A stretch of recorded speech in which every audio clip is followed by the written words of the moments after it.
અત્યારે જે જમાનો છે ને હાર્ડવર્ક સાથે સાથે સ્માર્ટ વર્કનો છે. એટલે હાર્ડવર્ક જ્યાં કરવાનું હાર્ડવર્ક હોય ત્યાં હાર્ડવર્ક કરાય અને જ્યાં સ્માર્ટ વર્ક કરવાનું હોય ત્યાં સ્માર્ટ વર્ક કરાય.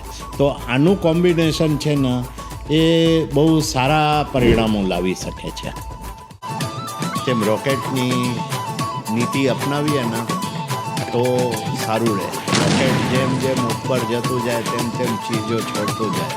તો મેં પણ આ જ રોકેટમાંથી પ્રેરણા લઈને અપનાવ્યું છે કે 16-17 વર્ષથી આઈસ્ક્રીમ કે ઠંડા પીણા તો 30 વર્ષથી નથી પીતો અને 17 વર્ષથી સુગરનો મિનિમમ ઉપયોગ એટલે ન છૂટકે કરવું પડે તો ઉપયોગ. અહીંયા કચ્છમાં આવીને માણસોની ઉંમર જે છે આયુષ્ય એ 10 વર્ષનો વધારો થાય છે.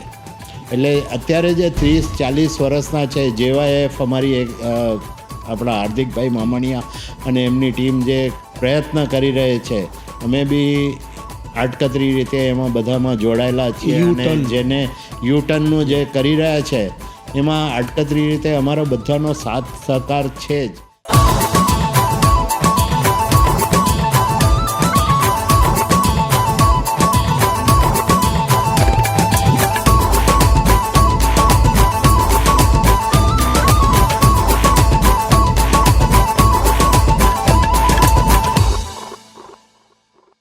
નમસ્કાર દર્શક મિત્રો, કચ્છ મિત્ર પોડકાસ્ટમાં આપનું સ્વાગત છે. આજે જમાનો ગતિશીલતાનો છે, મૂવમેન્ટ, અને આપણે વિચારીએ કે સ્થગિતતા આવી જાય તો કશું જ કંઈ પ્રગતિ થતી નથી. અને મૂવમેન્ટની હું વાત કરું છું. એક આપણે વિચારીએ કે આજે દેશમાં અલગ અલગ ખૂણામાં, કોઈ ગામમાં કે મેટ્રો સિટીમાં જે પ્રોડક્શન થાય છે, ઉત્પાદન થાય છે અને એને એકથી બીજી જગ્યાએ લઈ જવાની કોઈ વ્યવસ્થા ન હોય તો શું થાય? ટ્રાન્સપોર્ટેશનની સમુદ્ર અને હવાઈ રૂટ તો છે જ, પણ ભારત જેવા દેશમાં મને એમ લાગે છે કે રોડ નેટવર્ક અને એ જે માળખાકીય સુવિધા જે થઈ અને બાય રોડ જે વસ્તુઓ પહોંચાડવાનું બહુ જ અગત્યનું છે. અને આજે આપણી સાથે એ જ એવી જ વ્યક્તિ છે, આ ક્ષેત્રની દિગ્ગજ વ્યક્તિ છે અશોકભાઈ કુંવરજી શાહ. એમનો પરિચય તમને મળશે વી-ટ્રાન્સ. વી-ટ્રાન્સ આજે લોજિસ્ટિક ક્ષેત્રની ભારતની અગ્રગણ્ય કંપની છે અને આવી કંપનીના ચેરમેન એમિરેટ્સ, એમણે તો ઘણો લાંબો સમય સુધી ચેરમેન તરીકે કામ કર્યું અને 3 વર્ષથી ચેરમેન એમિરેટ્સ છે. અને એમની પર્સનાલિટી કંઈક અલગ જાતની છે અને એ બધી વાતો તો આપણે પ્રશ્નોત્તરી દરમિયાન, વાતચીત દરમિયાન જાણશું. અશોકભાઈ, આપનું કચ્છ મિત્ર પોડકાસ્ટમાં સ્વાગત છે.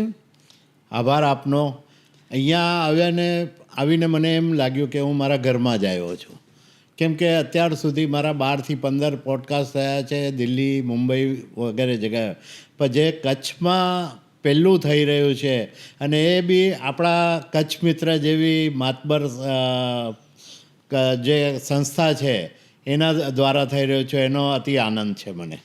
અશોકભાઈ, વી-ટ્રાન્સ આપણે વાત કરી લોજિસ્ટિક ક્ષેત્રની, તો એનાથી શરૂઆત કરીએ કે વી-ટ્રાન્સ, તમે વિજય ટ્રાન્સપોર્ટ, તમારા પિતાશ્રીએ તમને જે કારોબાર આપ્યો અને 27 વર્ષની વયે તમે એનું સૂત્ર સંચાલન સંભાળ્યું. વી-ટ્રાન્સ આજે જે જગ્યાએ ઊભી છે, એવો કયો ટર્નિંગ પોઈન્ટ તમારા જીવનનો હતો કે આજે વી-ટ્રાન્સની આજે દેશની એક અગ્રગણ્ય કંપની બની ગઈ છે? આમ જોવા જાઓ તો અમારા ડીએનએમાં ટ્રાન્સપોર્ટેશન એટલે લોજિસ્ટિક બિઝનેસ હતો. મારા પિતાજીએ 1947માં એમની કારકિર્દીની શરૂઆત કરેલી અને 1958માં વિજય ટ્રાન્સપોર્ટ નામે ઇન્ટરસ્ટેટ બિઝનેસ ચાલુ કર્યો. એનાથી પહેલાં લોકલમાં કામ કરતા હતા. ટર્નિંગ પોઈન્ટમાં જોવા જાઓ તો 2 થી 3 તબક્કા આપણે કહી શકાય. સૌથી પહેલો ટર્નિંગ પોઈન્ટ આવ્યો કે 1962-63ના દુકાળમાં મારા પિતાજીએ બહારથી ઉધાર લઈને પણ ગાયોની સેવા કરી. ત્યાર સુધી અમારી કંપનીઓ લોસ મેકિંગ હતી. એનું કારણ હતું કે મારા પિતાજી સ્વર્ગીય કુંવરજીભાઈ એ 3 ચોપડી ભણેલા હતા. મારા મોટા કાકા વસંતજીભાઈ એ 4 ચોપડી ભણેલા હતા અને લોકલ ટ્રાન્સપોર્ટેશનનો અનુભવ હતો, પણ ઇન્ટર સ્ટેટ ટ્રાન્સપોર્ટેશન એની અનુભવ નહોતો. તો જ્યારે સેવા કરી નિસ્વાર્થ ભાવે, અને હું એમ માનું છું ને અમે લોકો બધા એમ માનીએ છીએ કે કુદરતે એનો બદલો આપ્યો, અને 1965માં ઓલ ઓફ સડન જ્યારે આ જ કાર્ય માટે મારા પિતાજી ફ્લાઇટમાં આવતા હતા, ડાકોટા તે વખતે હતું, તે વખતે એમની નજીકમાં એમની સાથેની સીટ ઉપર ગુણવંતભાઈ કરીને હતા, ગુણવંતભાઈ શાહ, અતુલ ડ્રગ હાઉસના. અને એમણે પૂછ્યું એમને કે તમે શું કરો છો? તો કે અમે તો ટ્રાન્સપોર્ટેશનમાં છીએ. તો કે મારું કામ કરશો? તો પિતાજી તો પહેલેથી સાહસિક હતા, અતિ સાહસિક હતા તે જમાનાના હિસાબે. એમણે કહ્યું કે કરશું. શું કરવાનું છે પૂછ્યું જ નહીં, કરશું. અને એ વખતે અમને કંડલામાં એમની મોનોપોલી આઇટમ હતી, એનું ટ્રાન્સપોર્ટેશન મળ્યું ઓલ ઓવર ઇન્ડિયા માટે. અને એ વર્ષ 1965 ત્યારે અમારી કંપની બ્રેક ઇવન કરી અને પ્રોફિટ મેકિંગમાં આવી ગઈ. અને એ વખતે 1965-66ની પરિસ્થિતિ અગર કહીએ તો એવી હતી કે ભારતની જેટલી અગ્રગણ્ય કંપનીઓ હતી જે મુંબઈ અને ગુજરાત વચ્ચેનો કામ કરતી હતી, કારોબાર કરતી હતી, અથવા પ્રોડક્શન એમનું જાતું હતું, એ બધી કંપનીઓ એક વખત આપણા લિસ્ટ આનામાં આવી, અમારા ગ્રાહક તરીકે જોડાયા. એમાં નામચીન કંપનીઓમાં જુઓ તો કોલગેટ હતી, બાટા હતી, એશિયન પેન્ટ હતી, એ બધાની શરૂઆત હતી, એશિયન પેન્ટની શરૂઆત હતી તે વખતે. તો આ બધી કંપનીઓ જોડાઈ અને એના પછી અમારા પ્રગતિના દ્વાર ખુલી ગયા. અશોકભાઈ, ટ્રાન્સપોર્ટ આ વ્યવસાયને આ લેવલે લઈ જાઓ ઇટ સેલ્ફ બહુ યુનિક વસ્તુ એટલા માટે છે કે કચ્છની વાત કરીએ તો કચ્છીઓને ટ્રાન્સપોર્ટ એટલે વર્ષોથી, દાયકાઓથી લિગ્નાઇટ ભરેલી ટ્રક જાતી હોય કે ઓઇલ ટેન્કર જાતા હોય. તમે જે વાત કરી એને હું આગળ વધારું. એક બીજી વસ્તુ એ છે કે જે 22 રાજ્યો, આજે વી-ટ્રાન્સ 22 રાજ્યોથી એનું નેટવર્ક એમાં ફેલાયેલું છે, 5000થી વધુ લોકો રોજગારી મેળવે છે, 1500 કરોડનું ટર્નઓવર. તો કઈ ફિલોસોફી ઉપર આ કામ થઈ રહ્યું છે? સિમ્પલ, આપણે જોવા જાઓ કોઈ પણ બિઝનેસ હોય, મારો જે અનુભવ છે, મારો પ્રિય વિષય હતો હ્યુમન સાયકોલોજી. એટલે ધંધાની સાથે સાથે હું બધી ચીજોનું આમ કહીએ ને વર્ગીકરણ કર્યા કરું. તો અમને કામ આવ્યું છે એ અમારે ગાઈડિંગ પ્રિન્સિપલ, અને ગાઈડિંગ પ્રિન્સિપલે મેં સૌથી પહેલાં મારા પિતાજીએ અમને બચપનથી, જ્યારે 14 વર્ષની ઉંમરે હું વેકેશનમાં કામ કરતો હતો તો એક જ વાત કરેલી કે પહેલાં આપણા ધર્મને રાખજો, એટલે જૈનિઝમને. એટલે જૈનિઝમને અમે રાખી અને ગાઈડિંગ પ્રિન્સિપલ તરીકે ચલાવ્યું, એથિક્સ, વેલ્યુ, આ બધાને લઈને. આ લાંબુ ટકવું હોય કોઈ બી ક્ષેત્રમાં તો પહેલી તમારો ઓબ્જેક્ટિવ શું છે એ હોવો જોઈએ. અને ઓબ્જેક્ટિવ એમનો ક્લિયર હતો કે પૈસા કમાવાની દ્રષ્ટિએ નહીં, પણ લોકોની સેવા કેવી રીતે કરી શકીએ, તકલીફો કેવી રીતે દૂર કરી શકીએ. અને એમના ડીએનમાં તો અમારી દાદીમાંથી આવેલું હતું. અને એ જ ચીજ અમને આ મુકામ સુધી લાવી શકી છે એ મારું માનવું છે. અને જૈનિઝમને પકડીને અમે ચાલ્યા. ઘણીવાર એવી શરૂઆતના તબક્કામાં અને એના પછીના તબક્કામાં એવી પરિસ્થિતિઓ આવી કે ત્યાં કોમ્પ્રોમાઇઝ કરવાનું આવ્યું. ત્યારે અમે જ્યારે અમારા સિદ્ધાંતો હતા એને વળગી રહ્યા, એના કારણે અમે આ મંજિલ સુધી પહોંચી શક્યા છીએ. અને નસીબદાર એટલા છીએ કે અમારા વડીલોએ તો આ સંસ્કાર અમને આપ્યા હતા, અમે એને એડોપ્ટ કર્યા હતા, પણ અમારા પછીનું જનરેશન છે એ બી એવી જ રીતે પાલન કરી રહ્યું છે. એટલે એવું કહી શકું કે આ કંપની હજુ લાંબુ જશે. સરસ વાત કરી અશોકભાઈ. વિચાર હંમેશા ક્રાંતિનો જનક હોય છે, અને આપણે જે ટ્રાન્સપોર્ટ વ્યવસાય આપણે સંભાળ્યો એમાં જે કોમ્પ્યુટરાઇઝેશન અને ઓટોમેશન તમે જે લઈ આવ્યા, ટેકનોલોજી લઈ આવ્યા, આ વિચાર કઈ રીતે આવ્યો કે આપણે આ રીતે બિઝનેસને વિસ્તારી શકીશું? આનું કારણમાં તમે જોવા જાઓ ને દીપકભાઈ, તો તમને હસવું આવશે કે મને એક જ વાત છે કે હું ભણેલો છું SSC સુધી, એટલે મેટ્રિક કે જમાનામાં કહેવાતી હતી. એટલે સતત નવું શીખવાની અને જાણવાની ઉત્કંઠા રહેતી હતી. એમાં 1985માં સંભવત સૌથી પ્રથમ આ મોટા ટેબલના ડબ્બા જેવું કોમ્પ્યુટર આવતું હતું, એ અમે વસાવ્યું હતું અને ટેકનોલોજી તરફનું પગરણ માંડ્યું હતું. અને એના પછી કાળક્રમે 1990 સુધી તો અમારી રસીદો પણ એમાં બનતી હતી કોમ્પ્યુટરથી. ધીરે ધીરે બધી જેટલી બ્રાન્ચો હતી, તે વખતે બ્રાન્ચો ઓછી હતી અમારી, ફક્ત મુંબઈ અને ગુજરાતનું જ ઓપરેશન હતું, તો એમાં અમે વસાવતા ગયા. જેવી રીતે ટેકનોલોજી અપડેટ થતી ગઈ એવી રીતે અમે બી અમારી જાતને અપડેટ કરી. અને આનો એકચ્યુઅલી ટેકનોલોજીનો ફૂલ્લી એડોપ્શનનો શ્રેય આપવો હોય તો મારા એક મિત્ર હતા, અત્યારે બી છે, ડૉક્ટર મિલિંદ અગ્રવાલ, એને હું આપી શકું. કે જ્યારે અમારી બોમ્બે ગુડ્સ ટ્રાન્સપોર્ટ એસોસિએશનમાં અમે લોકો કમિટી મેમ્બર હતા બધા, અને તે વખતે website and knowledge enhancement committee, wake committee તરીકેની સ્થાપના કરવામાં આવી. ત્યારે મને ચેરમેન બનાવવામાં કે કેમ સૌથી કોમ્પ્યુટર પહેલું મારી પાસે આવેલું, અને આ છોકરો જે તે વખતે મિશિગન યુનિવર્સિટીના ગોલ્ડ મેડલ સાથે લોજિસ્ટિક સપ્લાય ચેન મેનેજમેન્ટમાં આવેલો, એને મારો કન્વીનિયર બનાવી આવ્યો.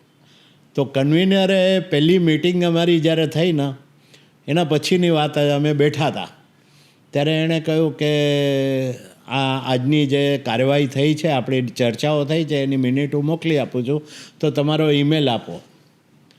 તો કુદરતી મેં 1997ની વાત છે, મેં કહ્યું મારી પાસે કોમ્પ્યુટર છે બરાબર છે, પણ મારી પાસે ઈમેલ નથી.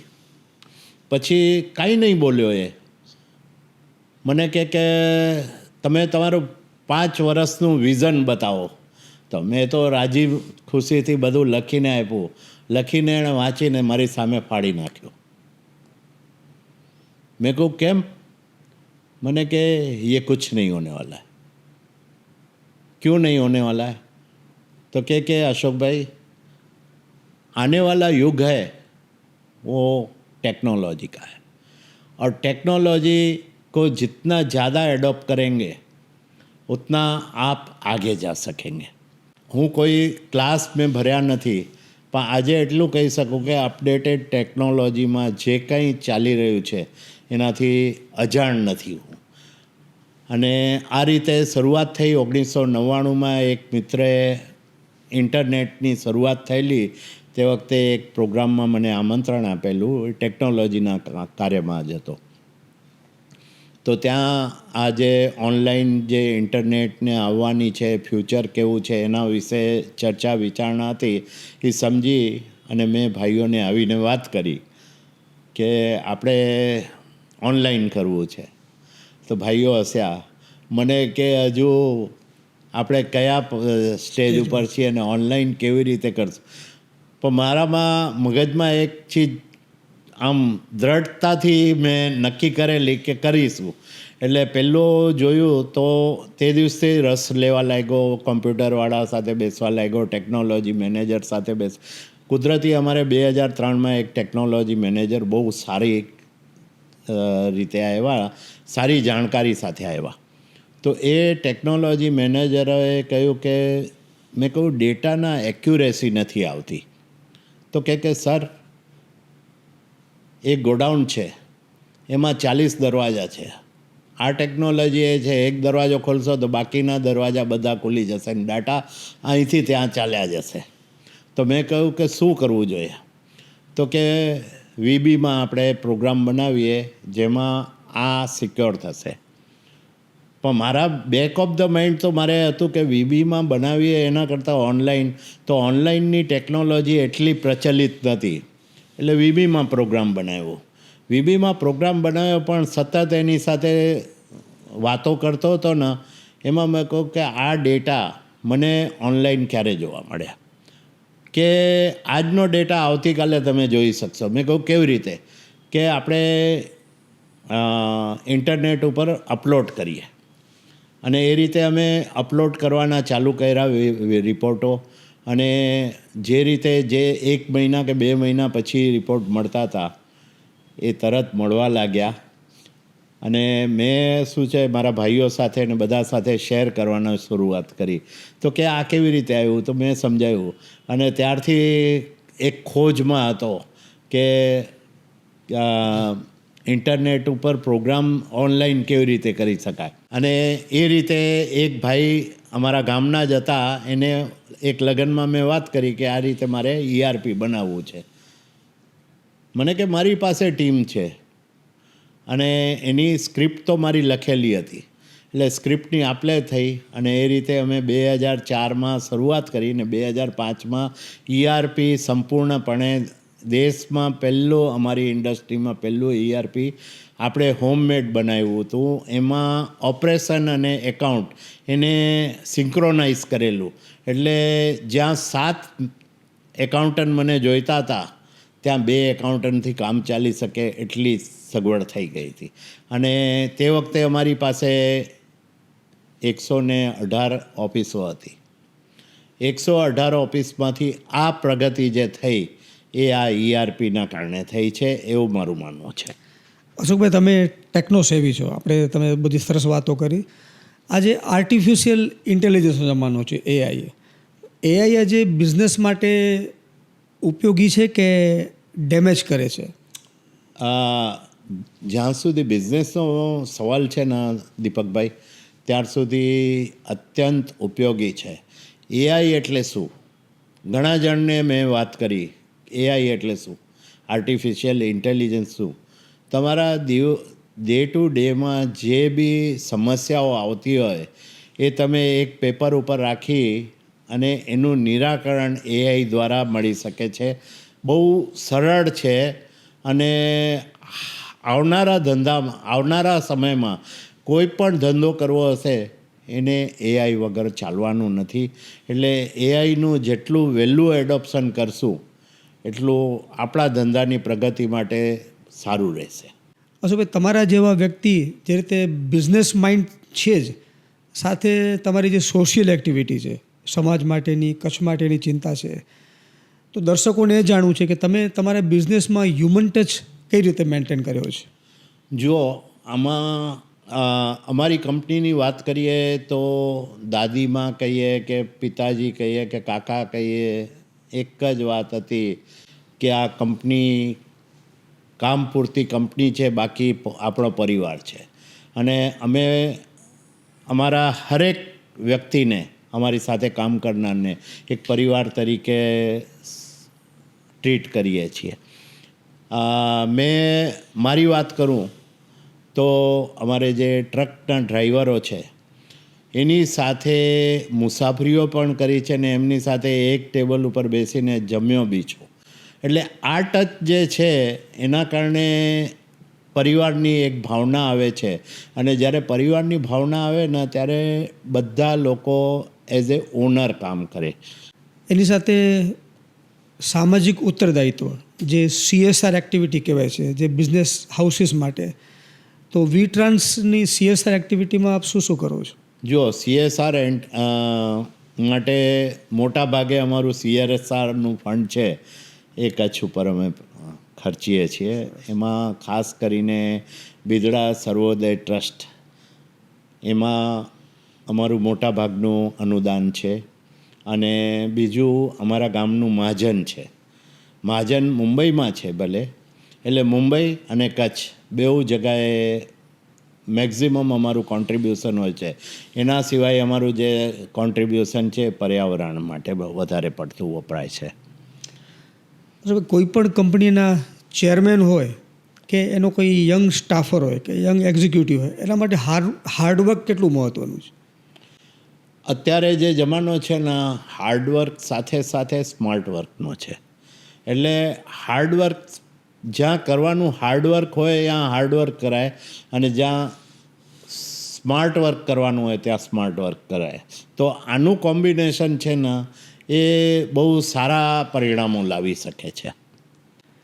આપ 75 વર્ષના છો, છતાં આટલા વૈચારિક રીતે અને ફિઝિકલી ફિટ છો, એનું રહસ્ય શું છે? ફિઝિકલ ફિટનેસનું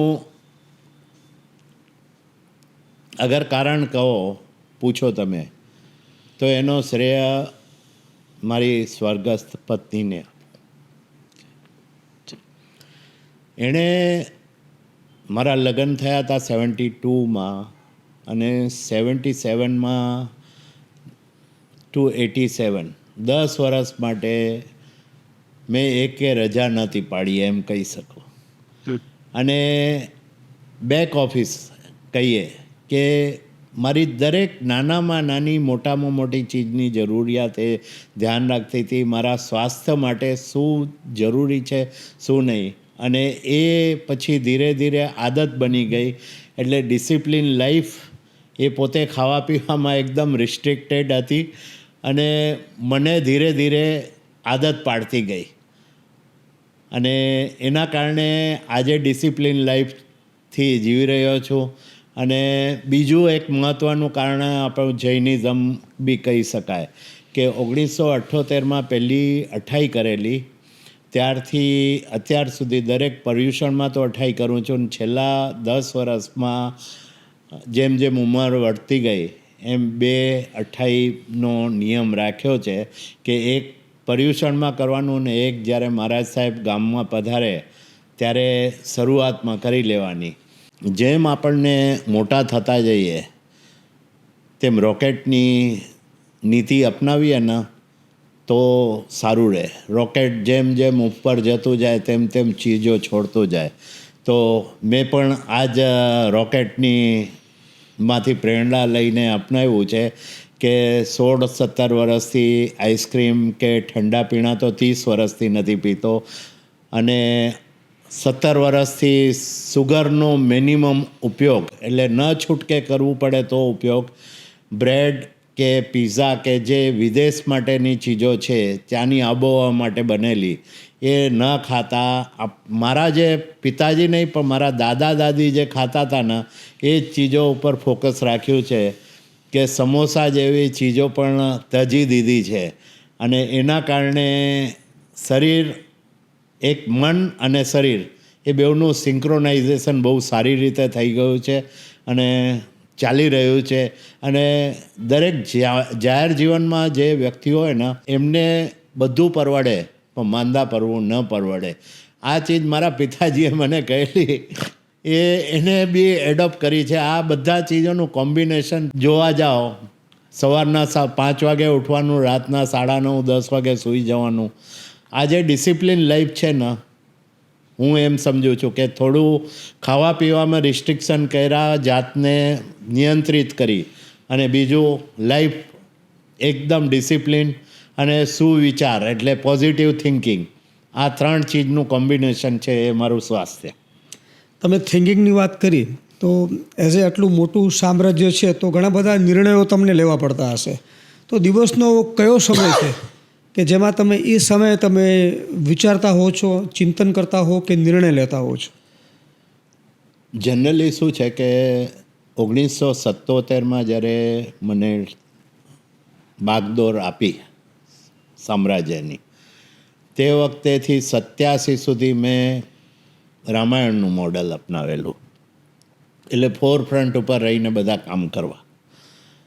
પછી ઓલ ઓફ સડન 1 મહિનાની છુટ્ટી ઉપર યુરોપ ફરવા ગયો, અને ત્યારે મેં એક ફોન મારી ઓફિસે ન કર્યો. મારા પિતાજીને માતાજીને અઠવાડિયામાં 1 દિવસ ફોન કરી લેતા હતા અમે. અને આવીને જ્યારે પાછો આવ્યો ત્યારે જે લોકોને હું સૂપી ગયેલો મારો દિવસ રોજનું કામ એ એમની પાસે જ રહેવા દીધું. મેં કહ્યું કે હું જેટલું સારું કરતો હતો એના કરતાં તમે બહુ સારું કર્યું છે, એના કરતાં સારું કર્યું છે, એટલે હા તમારે સંભાળવાનું. ત્યારથી થિંકિંગ ચાલુ કર્યું, અને થિંકિંગ ચાલુ કર્યું ત્યારથી આ ચીજો થઈ. એમાં મને પ્રેરણા મળી. જર્મનમાં એક કંપનીમાં ગયેલા, 400-450 ફૂટનો એક રૂમ હતો. એમાં વચમાં એક ટેબલ અને ખુરશી રાખીને એક ભાઈ બેઠેલા. કોફી કે ચાનો મગ હતો, પેન હતી, નોટબુક ટાઈપનું હતું અને બાકી કાંઈ નહોતું. તો મેં પૂછ્યું, આ માણસ શું કરે છે? આપણને ક્વેશ્ચન થાય. તો કહ્યું કે આ કંપની માટે વિચારવાનું કામ કરે છે. ત્યારે મને બી લાગ્યું કે હવે રામાયણનો તબક્કો પૂરો થયો છે ને મહાભારતના મોડલમાં જવાની જરૂર છે. એટલે મહાભારતના મોડલમાં જયા પછી થિંકિંગ માટે વધારે સમય ફાળવા લાગ્યો કે તકો ક્યાં છે. એક તકો ક્યાં છે એની સંશોધન, અને બીજું કે જે આપણા ગ્રાહકો છે એની સાથે જ્યારે સમય મળે ત્યારે ઇન્ટરેક્શન કરવાનું કે એમની સાથે ચા પીવા જવાનું. આ રીતે કરતો ગયો એટલે માર્કેટની પલ્સ છે સારી રીતે મળતી ગઈ કે માર્કેટમાં શું જોઈએ છે લોકોને. અને કંપનીનું રેપ્યુટેશન જ્યારે અમારી પાસે કાંઈ નહોતું ત્યારે બી બહુ સારું હતું. ને આજે બી કદમાં કદાચ અમે પહેલાં 5માં કે 10માં આવતા હશું, પણ રેપ્યુટેશન વાઇઝ તમે જોવા જાઓ તો દેશભરમાં રેપ્યુટેશન ઉપર નંબર 1 પર અમે છીએ અને રહેવાની ધારણા છે. ધંધા કે વ્યવસાય માટે બિઝનેસ મીન્સ સક્સેસ એક જ સિદ્ધાંત હોય છે. અને આપણે જાણીએ છીએ કે કોઈ પણ વ્યક્તિ એનું ડ્રીમ હોય છે કે સફળતા મેળવવાનું. એના માટે કોઈ પણ રસ્તો લેતા અચકાતા નથી હોતા, એટલે અનએથિકલ હોય કે એથિકલ હોય. અમારે એ જાણવું છે અશોકભાઈ કે તમારી એટલી લાંબી કારકિર્દી છે એઝ એ બિઝનેસમેન, તો ક્યારેક તમારે એવો શોર્ટકટ મૂકીને એવું ઘણો બધો પ્રોફિટ થતો હોય જતું કરીને તમે એથિકલ વે લીધો હોય અને સીધો રસ્તો લીધો હોય અને કોઈ હાર્ડ રસ્તો લીધો હોય, એવું ખરું કહી દઉં? ફોર્ચ્યુનેટલી મારા નસીબે અમારા જે ગાઈડિંગ પ્રિન્સિપલ હતા શરૂઆતના, એને જ અમે ફોલોઅપ કર્યું છે અને આવું કોઈ બી શોર્ટકટ લીધું નથી. અને એનો અમને ખૂબ જ સંતોષ છે. અમારી પ્રગતિ કદાચ બીજા લોકોની સરખામણીએ ઓછી થઈ છે કે ધીરી થઈ છે, પણ આત્મસંતોષ કે આપણે ક્યારે પણ પૈસા કમાવા માટે ખોટો રાહ નથી આપ્યો, આપણા સિદ્ધાંતો સાથે બાંધછોડ નથી કરી. અને હું તો એમ કહું છું કે અમારી સાથે જે લોકોએ કારકિર્દીની શરૂઆત કરેલી ત્યારે અમારી લાઈનમાં ઓલ ઇન્ડિયા લેવલની ઘણી કંપનીઓ હતી. આજે 1-2 સિવાય કોઈ પણ અસ્તિત્વમાં નથી અથવા નામશેષ થઈ ગઈ છે. આપણે જાણીએ છીએ કે કચ્છ આજે બદલાઈ રહ્યું છે, કચ્છ ઇઝ ચેન્જિંગ. અશોકભાઈ, આપ માનો છો કે કચ્છનો જે સિનારીઓ બદલી રહ્યો છે એમાં કચ્છીઓએ પાછા આવવું જોઈએ, પોતાનું કોન્ટ્રીબ્યુશન અહીં આવીને વધારવું જોઈએ? યસ. જુઓ, 1958માં સર્વપ્રથમ ઇન્ટર સ્ટેટ ટ્રાન્સપોર્ટેશન પહેલી ઓફિસ ગાંધીધામ અને ભુજમાં કરનારા વિજય ટ્રાન્સપોર્ટ હતી. અને આજે બી અમે તો માનીએ છીએ કે જે 2025થી 2040નો જે સમય છે એ આપણા દેશ માટે કે ધંધા માટે એક 5000 વર્ષમાં ન આવેલી તકનું નિર્માણ કર્યું છે એણે. અને એમાં કચ્છનો જે રોલ એન્ડ રિસ્પોન્સિબિલિટી છે, જ્યારથી અદાણી પોર્ટ અને 2001ના ભૂકંપ પછીની જે પ્રગતિ થઈ છે, એટલે પ્રવાસ માટે અને ધંધા માટે કચ્છ એક ફ્યુચર માટે હું એક ડેસ્ટિનેશન તરીકે જોઈ રહ્યો છું. એમાં બી જે અમારો ગ્લોબલ કચ્છની ટીમ છે પર્યાવરણ માટે કામ કરી રહી છે. નદીઓને અત્યારે કચ્છ મિત્ર દ્વારા જે તમે કર્યું છે કે નદીઓને જીવિત કરવાનું, રિવરફ્રન્ટ બનાવવાનું, આ બધે જે કાર્યો છે ને, તો હું તો એટલું કહીશ કે જે મુંબઈમાં ડોંબિવલી કે નાલા સોપારામાં રહેલા રિટાયર માણસો છે, એમણે વહેલામાં વહેલી તકે કચ્છમાં આવવું જોઈએ. મોટામાં મોટું કારણ કહી શકાય આપણે તો જુઓ તો ઇન્ફ્રાસ્ટ્રક્ચર તો ડે બાય ડે ઇમ્પ્રૂવ થઈ રહ્યું છે, પણ મોટામાં મોટું અહીંયા જે છે ને પોલ્યુશન નથી. જે વાતાવરણ છે ને અહીંયા કચ્છમાં આવીને માણસોની ઉંમર જે છે, આયુષ્ય એ 10 વર્ષનો વધારો થાય છે. એટલે અત્યારે જે 30-40 વર્ષના છે, JYF અમારી આપણા હાર્દિકભાઈ મામણિયા અને એમની ટીમ જે પ્રયત્ન કરી રહી છે, અમે બી આડકતરી રીતે એમાં બધામાં જોડાયેલા છીએ. અને જેને યુટર્નનું જે કરી રહ્યા છે એમાં આડકતરી રીતે અમારો બધાનો સાથ સહકાર છે જ. અને અમે લોકો જ્યાં જ્યાં તક મળે છે ત્યાં આ લોકોને અપીલ કરીએ છીએ કે કચ્છમાં જાઓ, પોતાનો ધંધો કરો, ગામમાં રહો. તમે પૂછ્યું ને સ્વાસ્થ્યનું, તો એક એ બી છે કે છેલ્લા 12 વર્ષથી રેગ્યુલર બેઝિસ ઉપર હર વર્ષમાં 15 દિવસ 2 વખત બિદડા નેચરકેરમાં આવીને હું મારી જાતને ઓલું કહીએ ને ગાડીને સર્વિસ કરીએ. તમે ગાડીની સર્વિસ અગર 3 મહિને કે 6 મહિને કરતા હો તો તમારી જાતની સર્વિસ કરવાની જરૂર છે. એટલે આ પ્રકૃતિ જે છે એ તમને વધારે આયુષ્ય આપશે.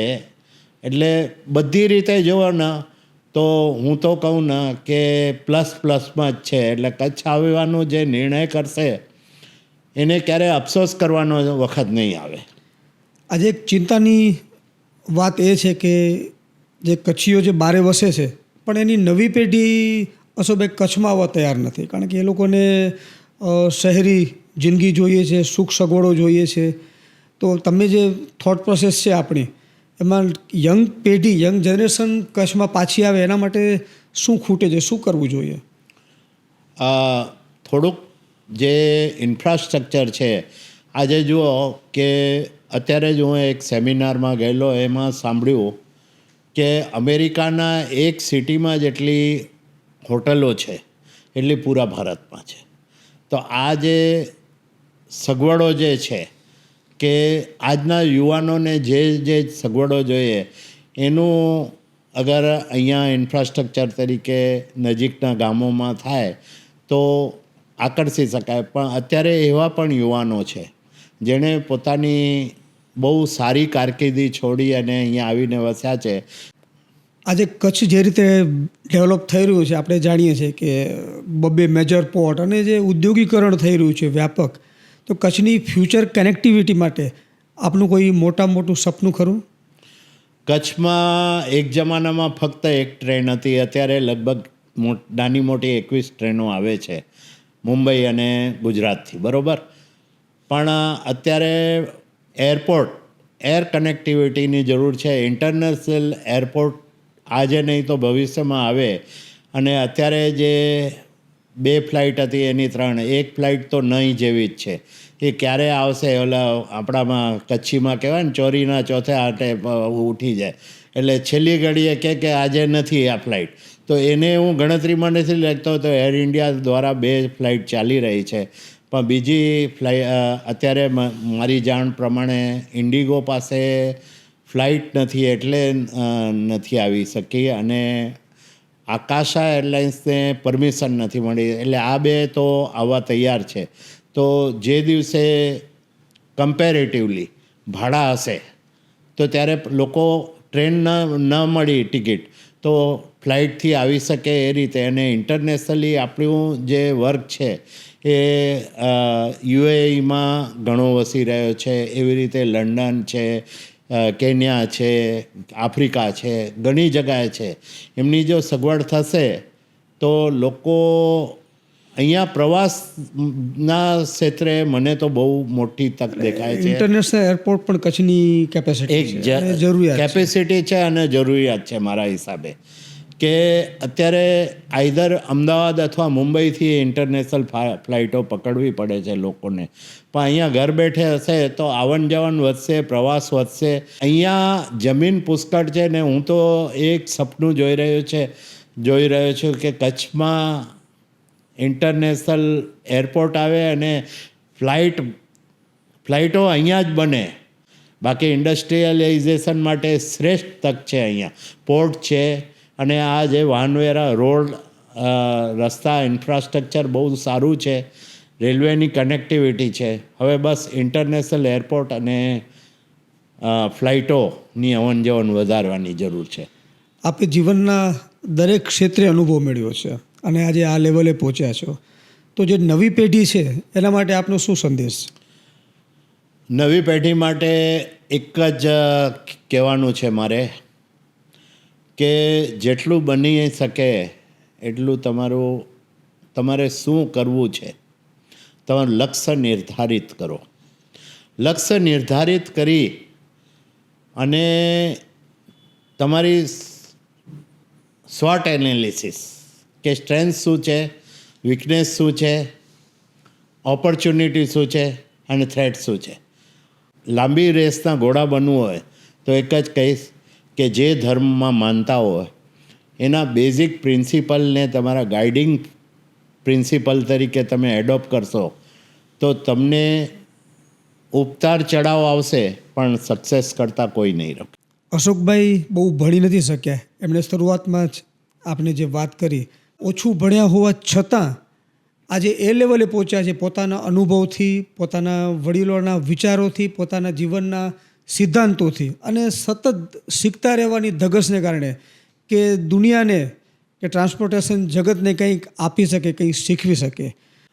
તમે જે ભણવાની વાત કરી ને એ મારા માટે તો એક એડવાન્ટેજ થઈ ગયું છે કે હું ભણ્યો નહીં એ સતત બેક ઓફ ધ માઇન્ડ રહેતું હતું. એના કારણે જ્યાં નવી શીખવાની તક મળે એ કરતો ગયો. નહીં તો ઘણી વખત ભણતર થઈ જાય છે ને તો માણસો એમ વિચાર કે મેં તો બધું કરી લીધું છે ભણતર, એટલે આ જે અપેક્ષા હોય છે કે શીખવાની ધગશ હોય છે એ ઘણીવાર મરી જાય છે. તો આ એક મારા માટે એડવાન્ટેજ ઊભું થયું છે અને હું ન ભણ્યો એટલા માટે ઘણી ચીજો કરી શક્યો છું, નવું શીખી શક્યો છું. ખૂબ સરસ. થેન્ક યુ અશોકભાઈ. આભાર તમારો.